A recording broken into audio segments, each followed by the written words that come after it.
Bonjour à tous et bienvenue au Face à Face. Nous nous posons des questions ce matin sur le panafricanisme, l'avenir du panafricanisme avec ou sans le christianisme. En tout cas, Obambe Ngakoso, panafricaniste et écrivain congolais, et Apollinaire Kenmenye, panafricaniste et écrivain camerounais. Nous en dirons des choses autour du thème aujourd'hui. Pouvons-nous faire du panafricanisme? Pouvons-nous être panafricains sans christianisme? Est-ce que le christianisme est une épine pour le panafricanisme? Apollinaire Kemenye dit non. Bonjour à vous. Merci, monsieur Makoso. Non, monsieur Diaz. Monsieur Diaz. Monsieur Diaz. Bonjour, monsieur Obambe Ngakoso. Bonjour, bonjour. Alors, vous avez les premiers mots de ce face-à-face. Pourquoi vous pensez que sans christianisme, le panafricanisme, c'est impossible? Oui, je dirais que beaucoup de nos compatriotes africains, jusqu'aujourd'hui, ne comprennent pas la réalité du spiritualisme qui nous apporte à construire une nation. Moi, je veux vous dire que le christianisme, ça fait partie de la spiritualité africaine depuis notre ère. Donc, pourquoi aujourd'hui, pour créer le panafricanisme, il faudra exclure la spiritualité africaine qui n'est qu'une base de données spirituelles pour l'amour, pour la construction de la nation africaine. Je veux dire ici que si pas de panafricanisme et qu'il exclut l'Éthiopie, qui est, chaque fois je le dis ici, la base réelle du panafricanisme, là où est l'Institut de l'Union africaine, le seul pays doté de la base spirituelle chrétienne, où nous comptons plus de 70% des âmes en Éthiopie qui croient au christianisme, et ils se sont donnés beaucoup dans la vie spirituelle. Je veux dire que l'Éthiopie, c'est un exemple. Depuis l'ère, ça a été colonisé avec une langue, depuis le temps de Salomon jusqu'à aujourd'hui, avec leur monnaie. Si les Africains veulent exclure le christianisme, dans quelle base ils pourront construire avec leur langue maternelle depuis l'ère qui n'ont jamais été configurées dans le style, mais qui pour moi n'est pas juste. Donc moi je veux dire à mon confrère qu'il faut qu'il revienne à la raison, parce que le panafricanisme, sans toutefois avoir la vie spirituelle, ne peut pas construire la nation. Voilà ce que je voulais dire d'abord pour l'entrée. D'accord. Obambe Ngakoso, après avoir écouté M. Kamina. Oui, j'ai écouté mon frère, mon très cher frère qui vient du pays Bamileke. Amen. Ça me touche énormément qu'on ait l'occasion d'échanger à ce sujet, mais je regrette qu'il n'y ait pas assez de temps. J'ai pris note de tout ce qu'il a dit. Rien que ce qu'il vient de dire, ça pourrait faire l'objet d'un livre. Mon cher frère, l'Éthiopie n'est pas la base du panafricanisme. Le panafricanisme n'est pas à créer. Le panafricanisme existe depuis très longtemps. Ce qui nous manque aujourd'hui, c'est qu'il y ait des leaders panafricanistes à la tête de chaque État africain et que ces leaders ensemble aillent, ou par 2, ou par 3, ou par 10, aillent vers les États-Unis d'Afrique. Donc, il faut sortir de l'idée que nous avons un panafricanisme à créer. Ça, c'est déjà fait. L'idéologie est là, le socle est là, les fondations sont posées. Ce qui nous manque, c'est bâtir la maison, avoir un toit. Ça nous manque. Alors, vous parlez du christianisme. Et à chaque fois que j'ai l'occasion de parler du christianisme, je suis obligé de me référer à l'histoire, à chaque fois. Vous êtes Bamileke, comment on dit christianisme dans votre langue? Vous n'êtes pas obligé de me répondre maintenant. Oui. Vous êtes africain, vous avez parlé des langues maternelles. Les Éthiopiens pratiquent le guèze depuis la création de leur pays. Ils ont leur langue, ils ont l'amharique. Lorsque vous allez chez eux, ils parlent amharique. Ils ne parlent pas anglais, ils ne parlent pas espagnol.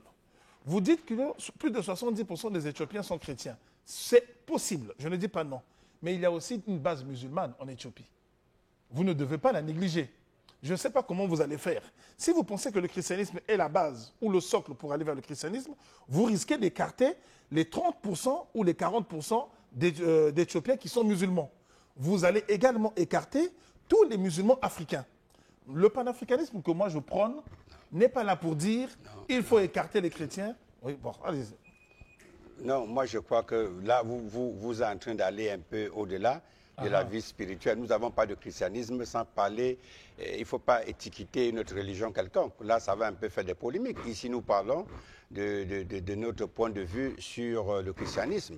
Bon, moi, je ne voudrais pas qu'ici, nous faisons des polémiques qui ne peuvent pas nous amener quelque part. C'est un point de vue que je donne. Donc, oui, mais quand vous dites déjà que telle religion, il faut exclure, je dis non. Non, c'est vous qui les excluez. Nous parlons ici comment construire une nation dans la vie spirituelle.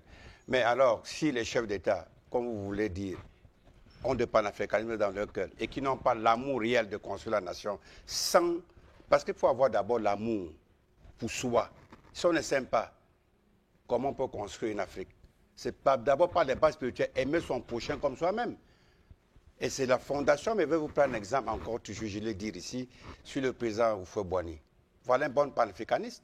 Il a construit la plus grande basilique qui est en Côte d'Ivoire aujourd'hui. Dotée aujourd'hui, c'est là-bas qu'il y a le tourisme. Par cette basilique déjà, les Ivoiriens aujourd'hui peuvent être fiers. Pas seulement du christianisme, du développement fait de la fondation. On ne parle pas seulement du panafricanisme parce qu'il faut le faire. Il faut déjà avoir l'amour pour son pays, l'amour d'abord spirituel. C'est ça qui vous fait comprendre. Là, vous naviguez, là, vous dites des choses qui sont réelles, mais le panafricanisme doit d'abord être spirituel. Là, on doit avoir l'amour de son prochain, savoir comment bâtir une nation et partager les dividendes réels pour la nation, pour construire un pays. Mais si on parle de panafricanisme sans toutefois avoir l'amour de son prochain, ça ne sert à rien. Oui, on va parler de panafricanisme. Qu'est-ce qu'il y a de concret pour construire la nation si on n'a pas de base de données qui est l'amour? Lorsque vous parlez de l'amour du prochain, vous faites allusion au christianisme. Au christianisme. Et je veux chuter ici dans ce que l'Éternel avait dit au prophète Sophonie, chapitre 3, verset 8.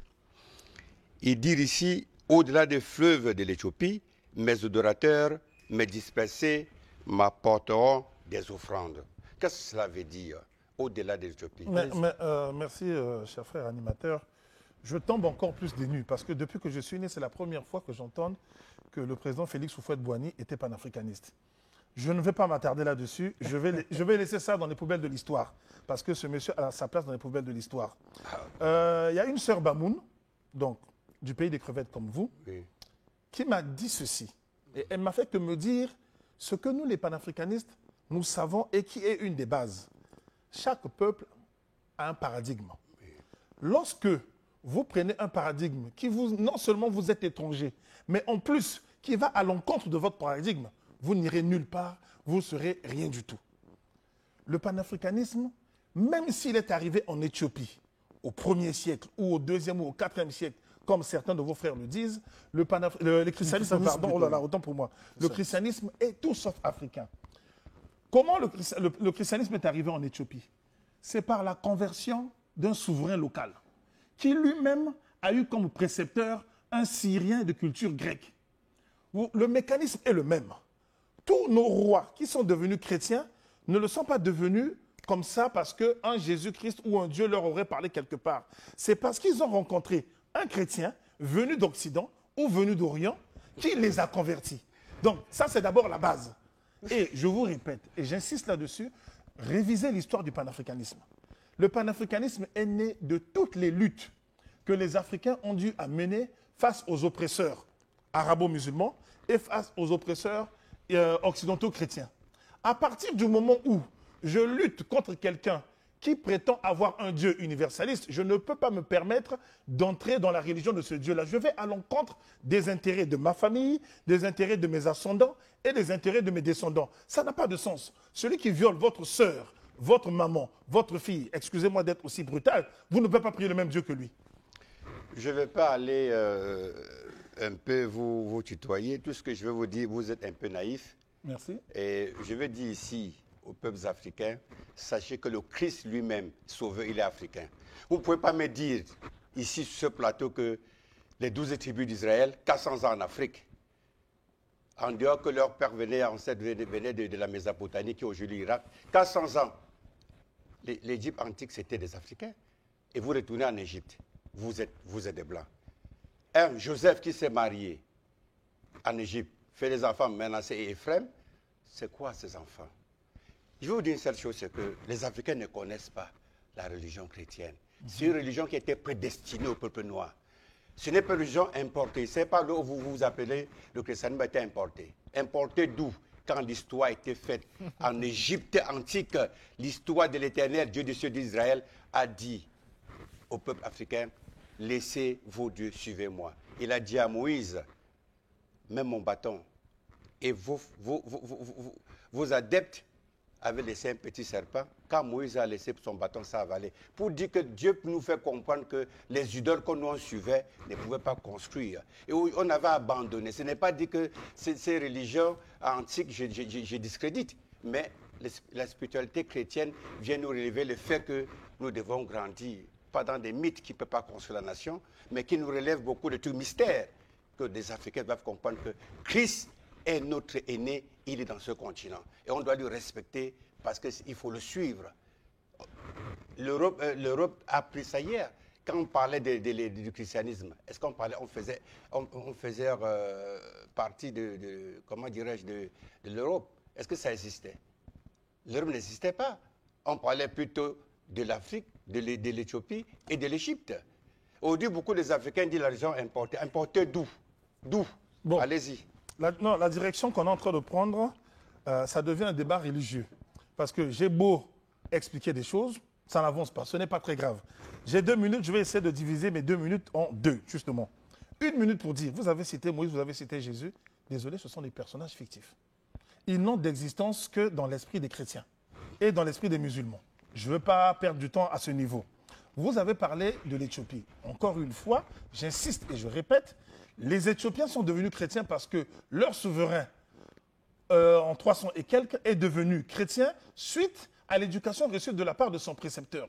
Quand je suis éduqué par quelqu'un, je suis influencé par cette personne, que je le veuille ou non. Ce garçon avait dirigé l'Éthiopie au moment où sa mère assurait la régence, parce que lui, il était encore enfant. On va laisser cette partie. Moi, je reviens sur le panafricanisme, parce que c'est ça qui m'intéresse le plus. Je ne peux pas concevoir que des panafricanistes aient été assassinés au nom du Dieu chrétien et qu'on nous dise encore qu'on peut faire le panafricanisme sans le christianisme. Ça n'a pas de sens. Vous êtes du pays des crevettes. Rouben Oumniomé est assassiné par qui? L'armée coloniale, au nom du christianisme, c'est démontré. Vous prenez le docteur Roland Félix Moumier. Il est empoisonné en 1961 à Genève. Par qui? Par ces mêmes chrétiens. Moi, je ne sais pas sur quelle base on peut s'asseoir avec eux pour parler du panafricanisme. Ça n'a pas de sens. Je dis et je répète, lorsqu'on est panafricaniste, on défend les intérêts de son peuple et les intérêts de son continent. Aujourd'hui, les intérêts du continent africain sont antinomiques des intérêts du christianisme. Les intérêts des peuples africains sont antinomiques des intérêts chrétiens. Tous les jours, on en a la démonstration. Tous les jours, on en a la démonstration. Vous prenez un pasteur, il vous raisonne par rapport à quoi? À Jérusalem, au paradis. De quel paradis on parle? Votre christianisme dit le salut est individuel. Chez nous, en Afrique, le salut n'est pas individuel. Le salut est collectif. Aucun homme ne peut accepter que lui, il aille, soi-disant, au paradis et que son enfant aille en enfer. C'est contre les intérêts panafricanistes. Ça n'a absolument aucun sens. Oui, mais je veux dire donc, ce que vous dites vous fait un peu d'erreur par rapport, vous oubliez que la reine Saba de l'Éthiopie avait épousé d'abord l'épouse de Salomon. Vous voulez exclure tout ça? Salomon est fictif, excusez-moi. Bon, tout ce que vous le dites fictif, bon, la condition du panafricanisme, comme vous voulez le dire, il n'y a pas de problème. Mais tant que nous, les Africains, on ne doit pas revenir sur le sentiment réel de l'amour, parce que c'est d'abord la base. On peut pas. Vous voyez l'Occident, vous parlez, vous rejetez le christianisme, vous savez ça. Je ne rejette pas. Non, je dis que je c'est reviens rien. pour dire que quoi? C'est cette base donc qui leur donne des données pour construire l'Union européenne. Quand vous ne travaillez pas, il y a un social. Est-ce qu'il y a ça en Afrique pour partager Très bien, voilà. Je veux revenir. Maintenant, si vous voulez me parler de la Chine ou de l'Asie, ce n'est pas avec le Bouddha, c'est avec d'abord l'amour qu'ils ont commencé. Si c'est avec le Bouddha, il veut dire les Cambodgiens ont fait la guerre depuis des siècles. Ils n'ont jamais gagné. Contre Entre qui? eux, il dit les Cambodgiens, Contre qui ils ont fait la guerre? entre eux, les Khmers rouges. Je veux dire que ce n'est pas les mythes là qui font en sorte qu'on peut construire une nation. Vous Mais c'est connaissez d'abord un peuple qui l'amour n'a des pas fait de dirigeants. guerre? Non, je veux parler quoi? C'est d'abord l'amour réel des dirigeants d'abord. Si les dirigeants ne sont pas dans l'esprit pour pouvoir avoir de l'amour fraternel, le panafricanisme ne peut pas se construire sans toutefois avoir ce qu'on appelle des bases réelles pour construire. Si les fonds sont dilapidés, si, comment dirais-je, il y a des pillages, il y a la corruption, est-ce que ces bases pour construire l'Afrique, si réellement, nous les Africains, on sait comment il faut s'aimer les uns les autres, comment quelqu'un sait qu'il manque des plateaux techniques dans des hôpitaux, tout ça parce que s'il y avait l'amour réel pour les dirigeants africains qui ont réellement l'amour pour leur pays, je pense qu'ils devaient dire on ne peut pas prendre 10 francs, cet argent va aller pour les infrastructures, pour faire des choses parce que nous sommes d'abord panafricains. Il n'y aurait pas cette frontière où on dit souvent tu es étranger pour ne pas dire des visas qu'on impose à des gens en Afrique. D'accord. Alors, Non, mais il faut que je réponde, il y a des choses, je vais répondre. Babeng Akoso, M. Kamien Apollinaire, pense que c'est vrai que lui, ça pousse sur le christianisme, mais ce que je semble comprendre entre les lignes, c'est que pour le christianisme, il faut une bonne dose de religion, et pour lui, la religion, c'est la religion chrétienne qui prend l'amour. Parce que pour être panafricaniste, lui, il met la notion, le concept amour devant. Très bien. Justement, c'est là où je voulais répondre. Henry Sylvester Williams, l'un des précurseurs du panafricanisme, Oui, est un nègre qui va voir le jour à Trinidad et Tobago. oui, Il va faire ses études en Angleterre. oui. Il n'a jamais mis pied sur le continent africain. Il fait des études de droit brillantes. Oui. Il devient avocat. Oui. Pourquoi se met-il à défendre des chefs de terre africains qu'il n'a jamais vus? C'est parce qu'il sait que entre lui, là-bas, à des milliers de kilomètres, et nous, il existe un lien unique au monde. Un lien que personne ne peut couper. Un lien qui a commencé depuis la nuit des temps. Et quand vous parlez du panafricanisme et d'amour, mais l'amour est là. J'aurais dû commencer par là, mais j'ai préféré vous laisser développer. Lui, il n'a pas eu besoin qu'un certain Jésus, plus ou moins imaginaire, qu'un certain Abraham, son domicile fixe, le lui apprenne. Ses parents lui ont appris ce que c'était que l'amour. Et depuis Londres, au barreau de Londres, il va se mettre à défendre ses chefs traditionnels africains. Pour nous, le christianisme, le panafricanisme, c'est ça. Donc quand vous parlez d'amour, cet amour existe déjà. Maintenant, lorsque vous parlez de plateau technique et autres, c'est à vous de vous battre pour que les chefs d'État africains deviennent panafricanistes. Jésus ne le fera jamais pour vous, il a autre chose à faire si jamais il existe. Il ne le fera jamais pour vous. Parce que quand vos ancêtres étaient enchaînés dans des bateaux pour être vendus là-bas, et pour votre information, il y avait un bateau négrier qui s'appelait Jésus. C'est un bateau européen. Mais apparemment, votre Jésus a laissé faire. Je ne sais pas pourquoi. Le pape Nicolas V, il a béni l'esclavage. Il a écrit une bulle papale où il dit que nous, les nègres, nous ne sommes pas des êtres humains. Par conséquent, les Blancs ont le devoir de nous prendre, de nous acheter comme des animaux au nom du Dieu chrétien et d'aller nous vendre là-bas. Moi, je ne sais pas où vous voulez nous emmener. Je ne sais pas à un moment donné quel est votre but. Vous avez tous les signes qui vous montrent que le bon chemin est d'un côté, le mauvais chemin est de l'autre. Mais vous insistez, vous voulez toujours nous emmener vers plus de souffrance encore. Votre Vatican a des tonnes d'or, alors qu'ils ne produisent pas de l'or. Mais qu'ils vous envoient cet or pour bâtir vos hôpitaux. Mais, monsieur Gakoso, je crois que vous êtes en train d'aller un peu toujours dans les dérives. Je vais prendre un exemple en Haïti. Quand vous parlez un peu de l'autre côté, Oui. les Haïtiens, depuis 200 ans, Oui, qu'ils ont été libres de l'esclavage, oui, ils ont utilisé, c'est comme vous avez dit, le voodoo.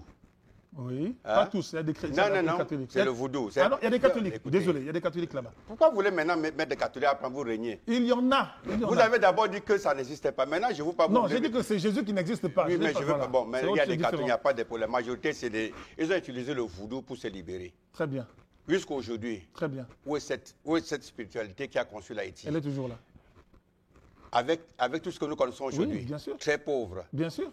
Avec des mythes. Ils ont tué leur président qui était un prêtre, le président Aristide. Il n'a pas été tué par... Non, pour chasser même. Il était réfugié en Afrique du Sud. Très bien. Pour dire quoi?